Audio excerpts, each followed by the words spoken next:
Good morning, everybody, and welcome back to another video with me, Brooklyn. So, this morning is going to be short and sweet. I want to talk about the spirit of jealousy, okay? We have all at some point in our lives been jealous of somebody, okay? Whether it's their success, their beauty, their relationship, their drive, their ambitions, something. We have all been jealous of someone or envious of someone at some point in time of our life, okay? I don't care how good your self-esteem is, how beautiful you are, how successful you are, there's always someone who's a notch above you in whatever area, right? And it bothers you sometimes. It can bother you. Some point. It could be where, maybe your boyfriend or your girlfriend may flirt a little bit with somebody. That makes you jealous. It makes you envy. Because we all have a little bit of low self-esteem. Somewhere. It's something about you that you don't like, right? Or you feel uncomfortable about, self-conscious about. And it came to me this morning. I was listening to somebody on YouTube. I try to listen to my preaching and stuff in the morning when I'm getting ready, for work. And they were talking about jealousy and how to combat it. But the Lord spoke to me and let me know when you have a spirit of jealousy, you also have a good chance of having the spirit of murder. Okay? Unaliving someone. Because in the Song of Solomon, in the Bible, it says that love is like death and jealousy is cruel as the grave. Do you know how many people die because someone is jealous of them? Or they unalive somebody because they're jealous of that person? That's the spirit of murder, okay? Cain and Abel. The brother was jealous of the other brother because God accepted his offering above his, right? Cain was jealous of Abel because God accepted Abel's offering. Abel gave an offering from his heart. Cain gave anything and still had the audacity to be jealous of his brother because the offering was accepted and his was not. You get some people who they don't try to improve themselves. They don't try to do anything. They don't try to get no wisdom. They don't try to go to school. They look at you, you got a degree. They're upset that you have a degree, but they don't want to go to school to learn anything. They don't want to take up a trade, but they're jealous of you. They are jealous of you because you have a good career, a nice home, a little bit of money in the bank, but they don't want to save. They don't want to work 2 jobs. They just want to go around and ask people, can I borrow this? Can I borrow that? But mad because you're able to go and buy yourself a pair of shoes once a month or a pocketbook and get the real deal, the Louis Vuittons and things like that with the certificates attached to it, not the knockoffs. Not that there's anything wrong with knockoffs. I'm not saying that, but I'm saying how people will make excuses. They're jealous of you. Oh, you think you're all that. They think they all this. They think they this, but they don't want to improve upon it. But if you are really consumed with that spirit of jealousy, if you are really consumed with it, a lot of times, no matter what you do, you're always going to see the other person as a step ahead of you, And it can get to the point that you could really, really unalive somebody. And sometimes people cannot handle that spirit. They will hurt themselves. That's why the Bible says love is like death and the spirit of jealousy is as cruel as the grave, because you could wind up in the grave. How many times have you seen on these criminal shows where the fiancés, the husbands are jealous of the spouse because they moved on or because they're becoming successful, they're pretty, just different things, and they unalive them. They take them out because they were so enraged with that spirit of jealousy, but people are not connecting the spirit of jealousy with the spirit of murder. And that's what he brought to me this morning. It's more than just learning how to combat jealousy. You have to deal with the root of it. Because underneath there, just like you're growing grass or you're growing some flowers outside, right? We see the results sticking out of the ground. But what's underneath there? There's dirt, there's roots, there's rocks, there's worms, there's probably snakes and gophers and groundhogs and lizards and all kind of stuff under the ground with that plant that we just see the beauty on the outside. But what's rooted underneath it? So when you're talking about the spirit of jealousy, it's not just you just jealous and you need to go sit down somewhere and get that under control or learn how to combat it, pray and read your Bible and get counseling.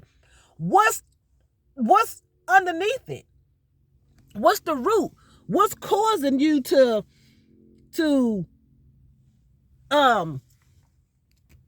what's behind it? What's agitating it? What's feeding it? You know, what's the real feelings? Because most people that are jealous or envious of you, they want to hurt you. They want to scar your face up. If you have pretty hair, they want to cut it. They want to rip the clothes off your back if you're a nice dresser. I've had people to slash the tires on my cars. I've had people to egg my car. I had bought a brand new car. This girl rode out of her way. And my dog, I had a puppy at the time, was sitting in the window and she was screaming and hollering and barking, but it was Halloween. So I'm thinking she's seen some little kids out there with the costumes and stuff. My dog was trying to get out the window. The next morning I got up, somebody had egged my brand new car, scrubbed it wasn't no Halloween prank, scrubbed the shells all into the paint. I had just got the car maybe 2 days off the showroom floor. They rubbed the shells all into my paint, damaged the bumper, and slit the tire. And I was like, huh? So it was deliberately targeted at me because I was living in a townhouse and my landlord had just bought a brand new car and she was parked beside me and her car was bigger than mine. So you couldn't really see my car from the outside of the parking lot. And so whoever did it rode around her car to get to mine. So at that particular time, I worked in the school system and I worked with children with behavior problems. And I was working with one little particular boy at the time doing his intake and his evaluations and things like that. And so when I got to school, he said he wasn't supposed to tell it, but he said he was having a behavior. And so he was striking out at his mom and he was striking out at me. And he said, that's why my mother egged your car. He told on his mother, that's why my mother egged your car, because she don't like you anyway. This boy was in the 3rd grade. Of course, she denied it. I had no proof it was coming out of his mouth. He already had all kind of psychological behaviors anyway in the 3rd grade. Okay, he used to talk about killing his mother, unaliving his mother, and just doing harm to himself. He was a little boy. But he told me that's why my mother egged your car. Now, mind you, he didn't know my car had been egged. I didn't discuss that with him. He was a child. You know? But she was jealous of me. She did not like me. He would come back to school and tell me all kind of things his mother would say about me to the point that they had to take me off of his case. They had to take me off of his case and give me another client that I could help and work with, you know? And people will do all kind of things to you. And if she could egg my car and scrub the shells all into my paint, the car was my face. The car was an example of my face, what she wanted to do to my face. You know, that's how I feel. But I'm just saying, it's more to it than just when you have any kind of thing, any kind of negative spirit. Even you can have a positive spirit. It's always something underneath it that's helping it to grow. It's helping it to grow. It starts from a little seed, like a flower, and then it's watered by whatever you're taking in, whether it be negative or whether it be positive. And your surroundings, how you was raised as a child, how do people talk to you, how do people treat you, you know? And I know I used to have very low self-esteem. And like I said, we all have a hint of some kind of self-consciousness about ourselves, that we're just not happy with certain things, you know? And whether it's your stomach, your butt, your nose, your lips too big, your complexion, your hair texture, your job, your finances. It's something that we all feel like, I wish I could change. I wish we could do a little bit different in our life. I was talking to a friend yesterday at work, a co-worker of mine, and we were both talking about how we just wasted so many years doing the unnecessary, that we should be in different places right now in our lives. But it's nothing we can do about it but go on from here and try to make the little life that we have left livable and move on and try to be happy. You can't go back and change it, but you look back. And I try to tell a lot of people, stop wasting time on stupid things like being envious and being jealous. Pray about it, but also work on it. Get your counseling. If you want a degree, don't get mad because somebody else has a degree. Go to school. If you're upset about the way somebody, and I'm using the physical aspects too.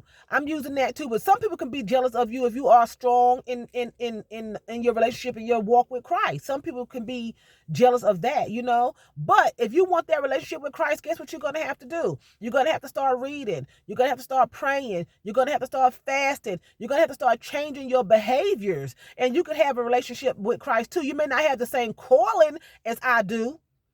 I may not have the same calling as you do. Because we all are given different callings. Some of us have the same callings with some extra stuff. Some of us have little. The Bible talks about that, how some people will have more, some people have less. So it's not a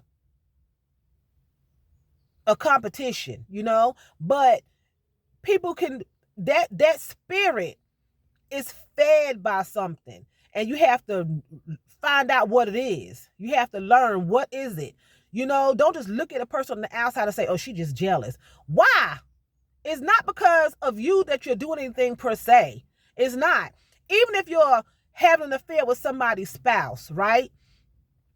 That did not trigger, that was not the first offense of the spirit of jealousy. That seed was already there. That action is helping it to grow to the point that trouble can start. You know what I'm saying? It was already there. Because if you don't have the spirit of jealousy, I don't care what somebody do, what somebody have, it's not going to affect you. It's just not. It's not going to bother you. You don't have that spirit. Everybody don't have the spirit of jealousy. But if something is going on and you find it, even like I said, in a situation of a cheating situation, if your spouse is cheating on you, boyfriend, girlfriend, husband, wife, or whatever, and you start to become jealous, or vice versa, it was already there, and the action was just put out there to bring it to surface. Then you're jealous of everything that's going on, because then it just goes haywire. You know what I'm saying?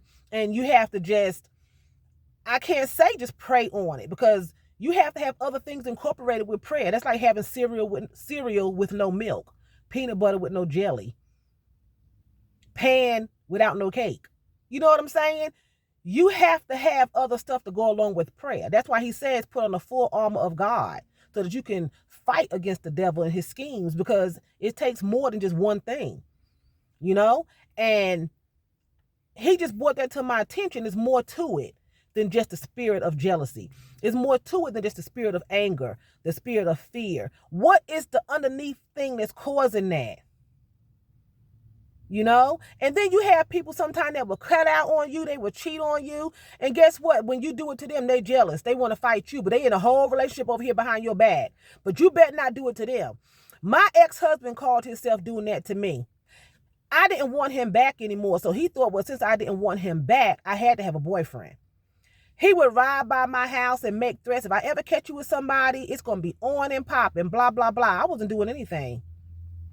But he wound up getting a girlfriend. But still was jealous if I start talking to somebody. See? And he caused all kind of havoc between me and whoever I would try to date, because he had the spirit of jealousy on him, but it was okay for him to sleep around and mess around.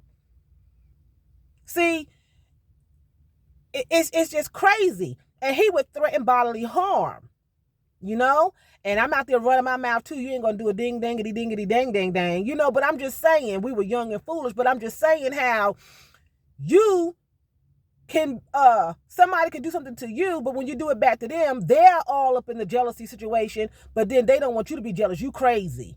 Things like that. So I just wanted to come on here and touch bases on that. It's not just a spirit of jealousy. It's something underneath it. And as the Bible speaks of jealousy, remember, it's saying love is like death and jealousy is as cruel as the grave. Song of Solomon. Google it. Read it. Okay, so with that being said, I'm going to say vielen Dank. That's thank you very much in German. So vielen Dank for watching me. And choose, that's what? That's bye in German.